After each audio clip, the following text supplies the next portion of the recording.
When it comes to ADHD being involved in relationships, a lot of people kind of fixate on medication, thinking that medication is going to be the cure-all to saving the marriage.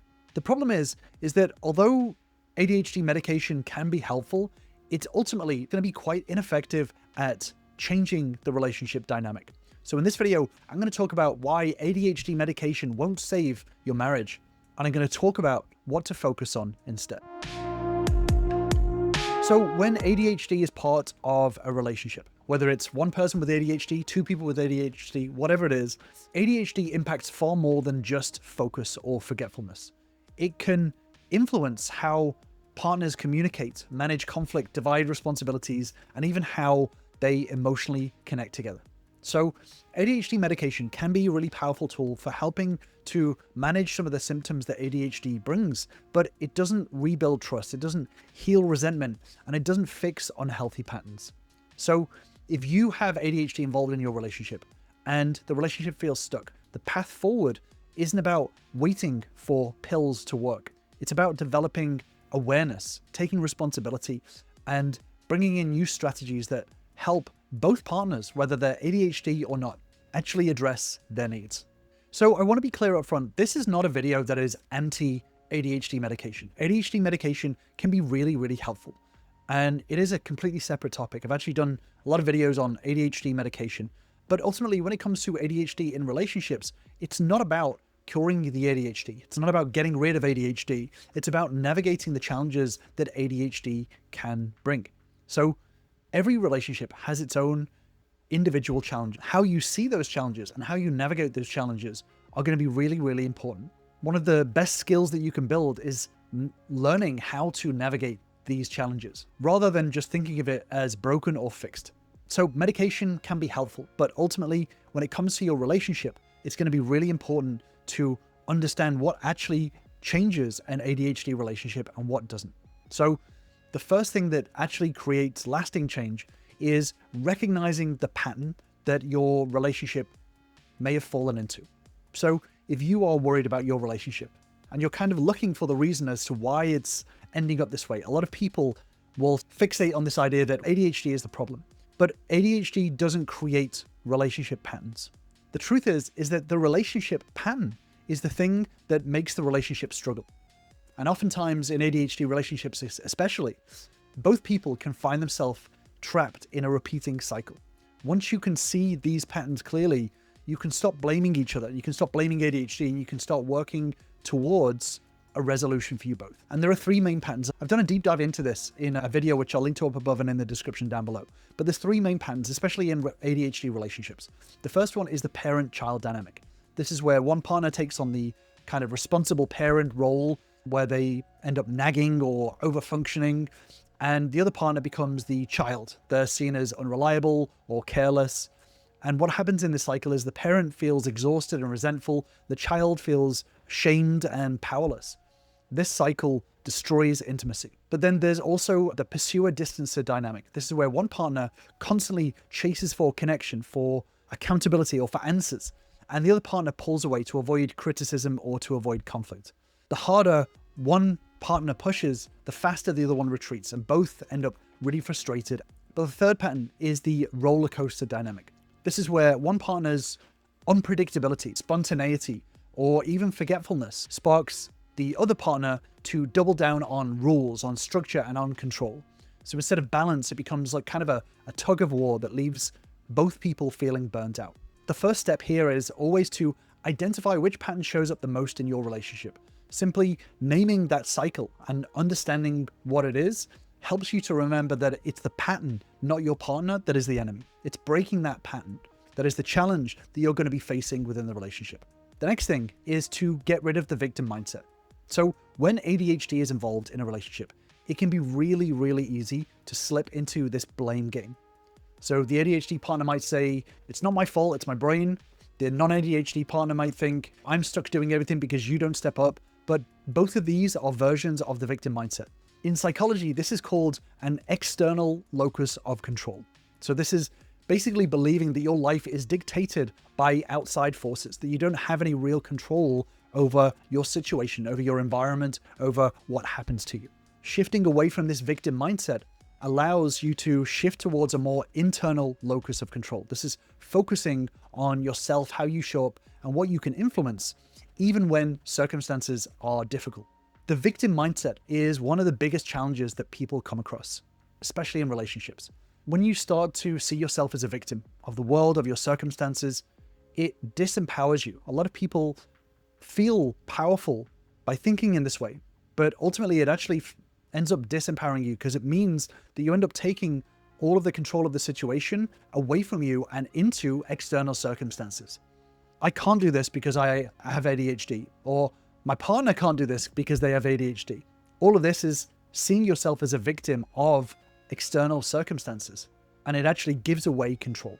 So instead of seeing things in a way of, this can't happen because of ADHD, ask yourself, what is in my control right now? What small step can I take to improve this situation?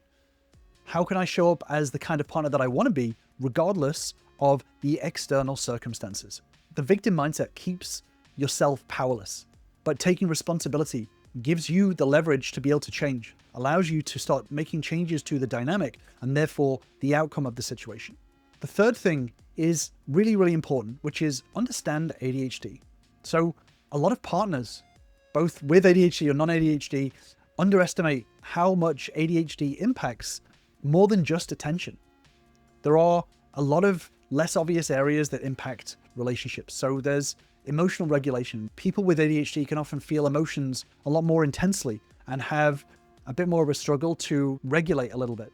So small disagreements can feel like rejection or betrayal, but they can also struggle with time blindness. So ADHD can not just forget things, but literally experience time differently. So this can make planning or hitting deadlines a lot more difficult. But then there's struggles with working memory. If you think in computer terms, working memory is kind of like computer RAM.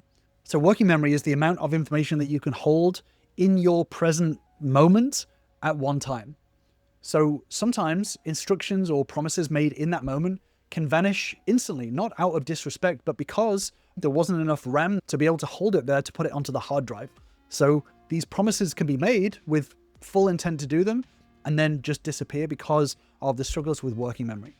There's also struggles with motivation sometimes. ADHD brains can respond more to novelty and urgency rather than just routine. So just telling someone to do it or just assuming that it will get done, it just doesn't happen like that.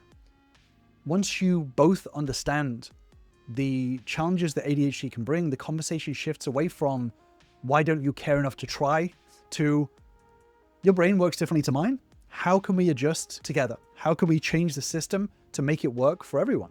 So it's really important to make sure that you're learning about ADHD together. Once you both understand, it starts to build a bit more empathy and make solutions more collaborative instead of combative, instead of being against each other. Next, it's important to split the discords. So every relationship has two types of challenges. My members and I call them discords. There's logical discords and there's emotional discords.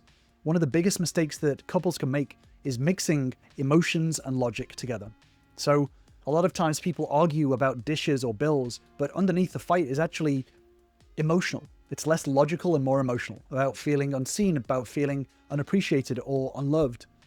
Think of all of your relationship problems in two different categories. There's emotional discourse. This is hurt feelings, rejection, shame, loneliness, lack of appreciation.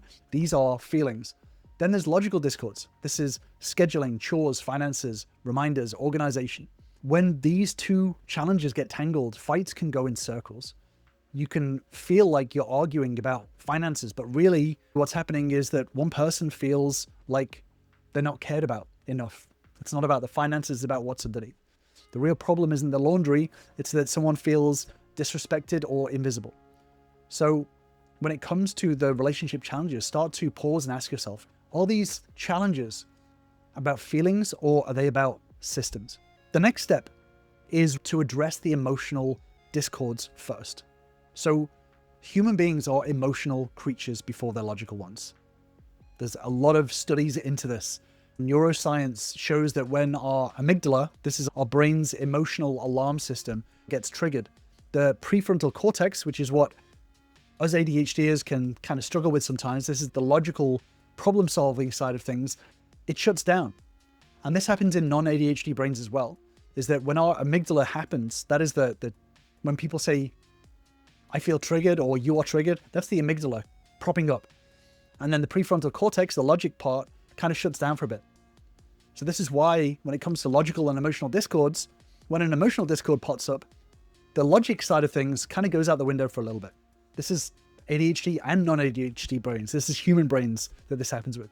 So this is why no system will work. No scheduling, no organization, no time management system is going to work if the emotional side of things is still really, really raw. So in yourself, notice when you're feeling triggered. And instead of reacting, start to name that feeling.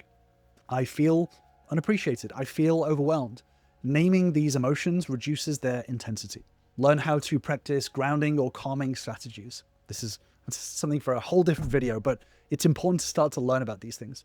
But also with your partner, when it's addressing the emotional discords, learning how to validate feelings. Now, I've done a lot of videos on validation, which I'll link to above and in the description down below. Learning how to validate feelings before offering any solutions. So address the emotions before getting to the logic side of things. Saying things such as, I get that maybe you feel really frustrated right now. You're feeling sad, you're feeling hurt, let down.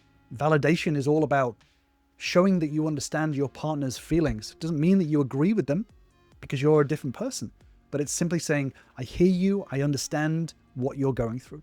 So it's important to get into the habit to start learning how to validate deeply in order to address the emotional discords before moving on to the logical ones.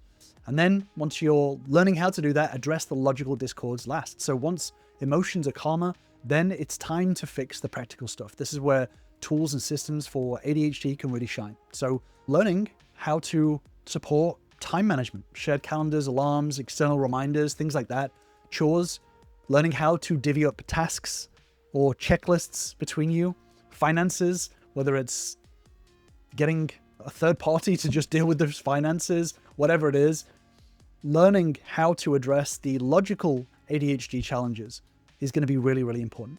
But remember, these systems should be co-created. This is not a dictatorship. This is not one person saying, I don't have ADHD, you do, so therefore here's what you need to do. These are systems that are agreed to together. This is a relationship, right?